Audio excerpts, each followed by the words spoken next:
do it. Okay, thank you, Doug. You bet. That was perfect. So I'm going to perform the procedure for everybody. I'm going to choose L4, and as you can see, there's already this superior implant in place.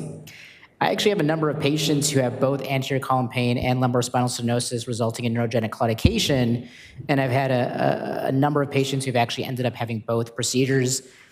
When do you do what procedure first? Well, it depends on their presentation. So if they have pain that really limits them from walking a longer distance and that's what they want to focus on, that's their goal, then you consider a therapy for lumbar stenosis. If they have pain that's limiting them from driving and that's what bothers them more, then you may consider BVN ablation if they're the right candidate, as Doug mentioned in all the labeling. So the approach that we historically have taken is an anterior lateral, anterior AP lateral, sort of the kyphoplasty approach. But what I'd like to do is demonstrate the oblique approach. So we're going to go to L4, and John, if you don't mind obliquing the II towards me, we're going to go about 30, 35 degrees. And what we're looking for is to see that the facet joint is about 50%. Perfect, that's 35. So as you can see here, that L4 facet is perfectly right at 50%. And this would be a great angle to take. What I'm going to use today are the Generation 2 instruments. You will be seeing in the next few months the Generation 3 instruments. I've actually been using the Generation 3 instruments now for 5 months, so I'm kind of not even used to the Gen 2 anymore. And I'll point out some of the differences as we proceed. But the first thing is if you don't mind collimating here, John. Perfect. Beautiful. And I'm gonna draw a point right there. And can you give me some more room? Oh, sorry. Yeah, it's okay. I just want to confirm that's the spot. I'll come a little bit more lateral here. Perfect. Perfect. So use local anesthetic, obviously numb. We've got the oblique approach. So just a stab incision. We have a 10 here. That's fine. And then we have 2 choices for our introducers. This is an 8 French introducer. You can use a diamond tip or a bevel tip. The bevel tip allows directionality. To each their own. I like to use the diamond tip to start off in for the whole case unless I need some directionality. Everyone's a little bit different on that. So what we're going to do is just become coaxial with the C-arm here. So we dock right on the pedicle. So I'm right at the superolateral aspect. And I just want to be, because I'm doing the oblique approach, I want to be right at basically the middle of the pedicle. And then what we do is, if John, you don't mind, give me a little more clearance. Perfect. Mallet until we've got some purchase, and then a shot there. Perfect. So we can go AP. I know from this shot that I'm heading a little bit caudal. That's okay. We'll be able to adjust. I just have purchase, so we'll be able to make some adjustments here. So we're going to get an AP shot just to see where we are on the AP. Perfect. Beautiful. So I'm docking the lateral aspect of the pedicle. Now we can go to a lateral. And now when we're in a lateral, we can see the pedicle as long as we have the foramen nicely lined up, seeing the inferior arches of the pedicle lined up. Then we'll be able to advance. And so then the back and forth is lateral AP, lateral AP. Some people choose to take oblique all the way down, just as long as you don't breach the medial aspect of the pedicle as you do so. That would be fine. I think the challenge is there is if your pedicle has a waist and you falsely assume that you're not breaching the medial border. So you can see here the arches of the inferior pedicle are a little offset, and John might be able to do some adjusting with the WAG, but I'm just going to mal a little bit further. Perfect. And John, take there, shot there, beautiful. Maybe the other way, more wig than WAG. Perfect. All good. Beautiful. Yeah, we'll take a look, take a shot there. Because as you recall from my AP, oh, no, that's even more offset. So maybe back a little bit more. If you recall from my AP, I was actually pretty superior. So you want to make sure that your lateral AP actually lines up pretty well. Go ahead and take a shot there. Nope. This seems a bit off here on the end plates. So try a little bit more. Maybe you were right a little bit further. Yeah. Actually, that looks more correct. I think the body is a little bit shifted on the bed.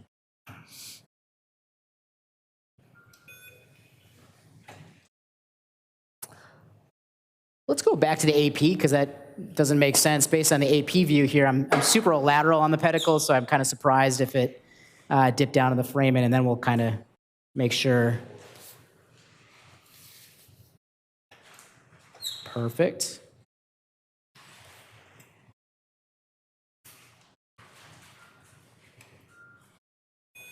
Yeah, that all looks fine. So as you can see from this view, I'm mid-pedicle on AP, and we'll go back to a lateral, and we just have to figure out, the appropriate lateral view so that we can continue to follow on.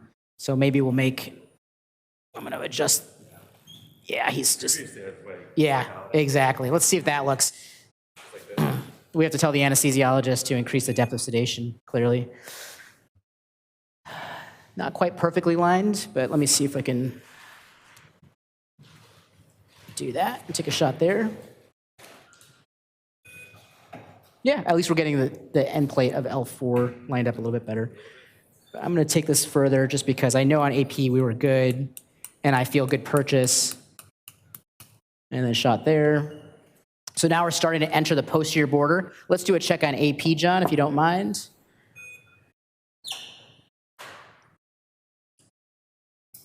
So the key things here, don't breach the medial wall of the pedicle, okay? And don't breach the inferior wall of the pedicle. So you don't want to get into CSF, and you don't want to hit the nerve root. That's key thing. So safety is number one. Based on the SMART trial, the biggest issue here, and you can see I'm still lateral to the medial wall of the pedicle, so that looks great. And I'm just about to enter into the vertebral body. So go back to a lateral. And because I'm safe, what we can do is lateralize, which means pulling the handle towards me. And I actually like my cephalocaudal tilt of my instrumentation, so I'm just going to enter in. And what I feel here, guys, is an increase in density or resistance to my malleting. That's because I'm in the cortex of the vertebral body, which is, again, another safety sign, knowing that I'm safe. I'm not in the fecal canal, which, of course, would be a loss of resistance, which would be concerning. So if I ever feel that, I am concerned.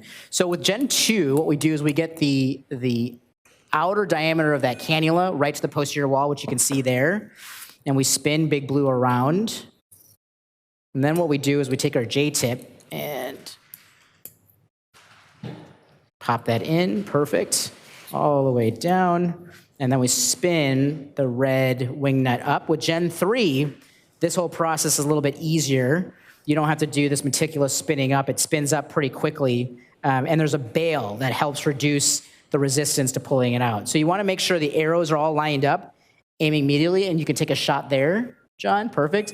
So as it stands right now, I'm coming basically straight out. If I turn Big Blue, shot there, John, you can see I'm curving up, and if I turn it down, shot there, it's curving down. So really important to take a shot, take a look, coming straight out, maybe a slight up angulation, so I'll just turn it slightly down, and then I'll mallet, and just go thread by thread.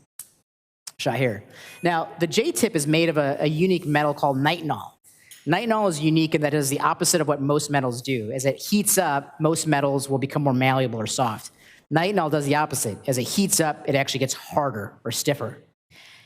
So one of the challenges is we're doing this on this cadaver. This cadaver is not 37.0 degrees centigrade, right? So unfortunately, this nitinol is not going to stiffen up and really turn like we would expect in a real patient. So I'm probably going to end up more anterior than we generally would expect to see if we actually warmed up the patient. So just understand that right off the bat. One of the cool things the company has invested in is a simulator from a German company called Metability, and I've been using that, and it's been fantastic for teaching. So if you choose to become certified in this, that is one of the things you're going to see here in 2023. So as I'm malleting thread by thread, you're seeing the J-tip foreshorten. You see that spatula at the very tip? Maybe Doug can point it out. It's foreshortening. I'm just going to go a little bit further. I'm already more anterior than I usually like, but again, I assume that's from the temperature of the cadaver. The little move I made there is a retraction of the outer cannula. So what I'm doing is I'm bringing back the introducer just a little bit. Here, shot there. Did you guys see that? So what happens is when I do that, it allows the J-tip to curve a bit more. So that's a retraction method. We use that more in S1. Shot there. So that allows more curvature. You can see that spatula foreshortening. Again, I'm probably going to end up at 50%, which is not what ideal. I'm curving up a little bit. Let's go to AP. Let's see if I'm across yet.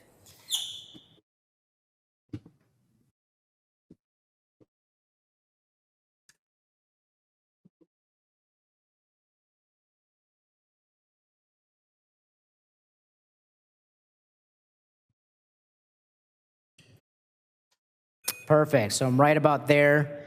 So here's a situation where I'm basically at the end of my J-tip. I don't have much room to go, so what I can do is take this out and use what's called the straight stylet, and then just enter that through, and I'll take a picture there.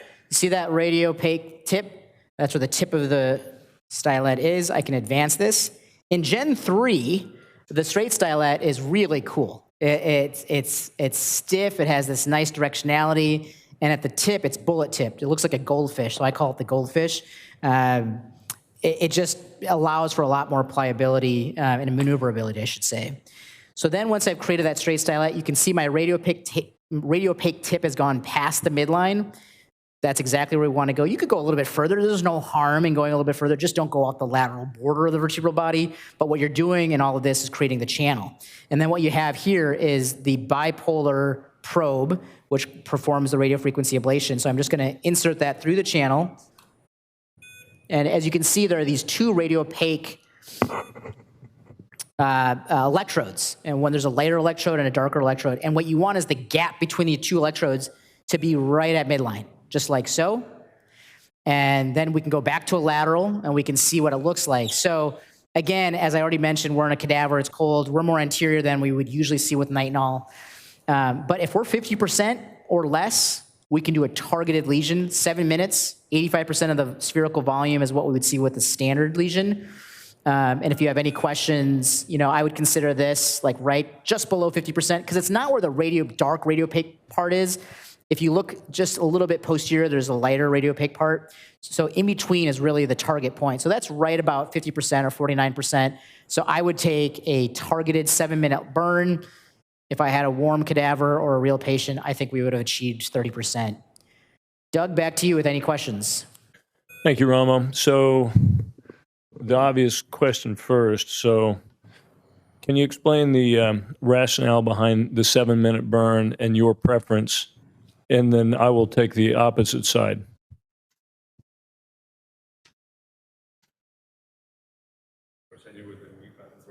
I can't hear anything. Sorry, they've muted you in my room. So I saw your lips moving. So check. There we go. Got you now. All right. So the obvious question first. And I'm going to take, whatever your answer is, I'm going to take the opposite side. Perfect. So rationale behind the 7-minute burn, and what is your preference for that, to 7 or 15? Well, the rationale is very easy. I mean, this is a procedure that we want to become more efficient. We want everyone who's doing it to make it a standard of care and not be thinking, well, gee, can I do something else in that time? So the loss is 50% volume. Does that matter? So if you're really on target, then you should be rewarded in that you don't have to waste 8 minutes at each of the levels. So I'm doing, 3 nerves in 30 minutes. Whereas before that, I'd be having a 52-minute case for 3 levels. So it saves me 20 minutes per case. That adds up, as you know, when we have 8 cases in a day. So I'm able to book more procedures, to be really frank. And the reimbursement isn't such that I'm abusing the system by any means. The reimbursement for this is extremely low, lower than it should be for what we're doing. So all of those are really good points. All spot on, really good points. So the opposite of that is I'm going to do a 15-minute burn because there's really no evidence for the 7-minute burn. All the evidence that was presented is all for the 15-minute burn. And so that needs to be place pressure on us as investigators, perhaps the company of Relievant, to produce data with 7-minute burns. The ramp time is shorter. It's half a degree per second for the 7-minute burn as compared to a degree per second ramp for the 15-minute burn. The rationale is that a slower ramp gives you less charring, and a faster ramp will give you more charring. And it's integral to the unit. The RF ablation unit is a program that backs off on the power whenever you start to get increased resistance. So when the ohms start to go up, the power is reduced, and it kind of stays under the point where it impedes out. The impedance gets too high. So that is the flip side of that. So there's I don't know that there's a right or wrong answer, but that's I think the correct answer for both the 7 and 15-minute burns. I love it. Okay. Yeah, Rama. No, I just said I love that. It is a great point. I mean, we make the assumption that the 85% is just as good as what we've seen from Smart Intracept, but that's not true until we prove it. Right. And, I've tested this in the lab too. Personally, I do a 15-minute burn. So, the problem is, from my rationale, and this is all just kind of opinion and maybe perception, but if I know this procedure has a 25% non-responder rate, and I don't do the 15-minute burn, I take the 7-minute burn, are they not responding because I didn't burn long enough? Or are they not responding because they're part of the 25%?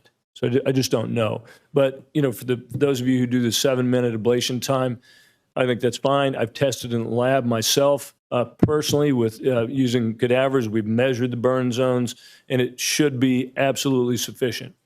Having said that, I still do 15 minutes, so I'm not going to criticize anybody any different way. Questions, comments? Yeah, Dan. On MRI, that we know the signature of a standard lesion, to compare a 7 versus 15. Do those lesions look kind of similar? I guess you would have something indicating that, yeah, probably pretty close. So they look different. So the average diameter of a 15-minute burn is about 22 to 24 millimeters. And the average burn of ablation zone diameter of a 7-minute burn is about 14 to 15 millimeters. So it's smaller, but the total ablation zone, the kill zone, is from the tip is about 6 millimeters all the way around. That will develop 85 degrees C. So, it should be okay as long as it's targeted. The point that Ramo made, as long as it's right on target. You hit the terminus of the BVN, the top of the trunk of the tree, or somewhere from the top down to the base of the tree, a centimeter or more from the posterior wall, then you can do a 7-minute burn. Yes. I don't know if there it works. Nell, you're on. I'm on. I can Thank hear you through the Is there mic. any increased future risk for vertebral compression fracture of treated levels? Oh my gosh, yes, there is. So either Nell is clairvoyant, or that's a great question, or she's heard me talk about our paper that I wrote with Guy Fogel, ortho spine surgeon down in San Antonio. So the reported risk of a vertebral compression fracture is 1% basically, and the patients that were treated with this. But keep in mind, this is a randomized control trial. The average age was 52 to 56 in that range for all the trials. That's who gets basivertebral nerve ablation that has discogenic pain. People that are 55 years old roughly. Younger people like Dr. Hathaway and I, we get discogenic pain. It's the older people that get vertebrogenic pain. But in the population that we treated, it was about 9%. So many-fold higher than that. But our patient population was also older, sicker, and with lots of spinal deformity surgery. I mean, these are people that commonly we had hardware, in the way for an adjacent segment disease. So a lot more complex patients in general between Dr. Fogel's patient population and mine. They were just worse, sicker, more comorbidities, more osteoporotic. But that's a very good question. The answer is, and that data has not been published yet, by the way. It's been submitted, so I can refer to experience only until that does get accepted. I'll just expand on that just real quick, that the studies didn't include patients with osteoporosis. And Doug is right. In the real world, there are some patients who have osteoporosis where we proceed as long as the patient understands the risk. I will say that I don't think we know for sure that the procedure itself is causing those fractures. We still have to study that and figure that out because those patients with osteoporosis have risk just walking down the street. But the other question I have is their pain as bad if they fracture at that index level that's had the ablation? So lots of things to unbox there. I think Doug and Guy's contribution to the literature is important because we need to help ourselves understand that. We should not close the door and say, oh, yeah, there's no chance of a fracture after the procedure. That's not true. We need to figure out, is there a risk? And then if so, how do we deal with it? And the quick answer is we can take care of those patients if it occurs with a kyphoplasty. So my opinion is that there is a definite increased risk. It happens at about 60 days out at the incident level. Interestingly enough, the pain appears to be about the same as a regular fracture. But, that's just observation. We don't have data on that. But also, who cares? I mean, what are you going to do? Are you not going to do the basivertebral nerve ablation in the adjacent segment and somebody has an L1 to S1 and they're, let's make it easier. Somebody who's an L4 to S1 so I can make it on label. Are we not going to do the 3-4 basivertebral nerve because we're afraid of a fracture in a 75-year-old thin Caucasian female, Northern European descent? I mean, no. I mean, your other option is to extend the fusion up. So, ablate, and if they fracture, you do a vertebral augmentation. It's, I would be comfortable having this done on my own mother, and she's very much like one of those, except older. Yes, question. Can I have more technical insight on the extrapedicular approach?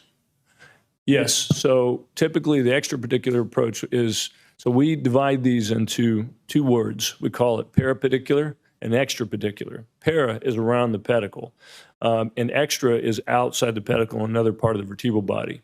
I have guides, technical guides to do parapedicular outside the pedicle in, and modified inferior end plate extrapedicular approach. I can give you guides and both the original papers on those. So just give me your email and I'll shoot them on to you. My answer is just do what Doug does. That's how I learned it. All right, you guys, great stuff. Next up, Dr. John Hathaway will talk to us about intrathecal drug delivery. And Dr. Hathaway is an expert. He practices in Spokane, Washington, anesthesia-based intervention.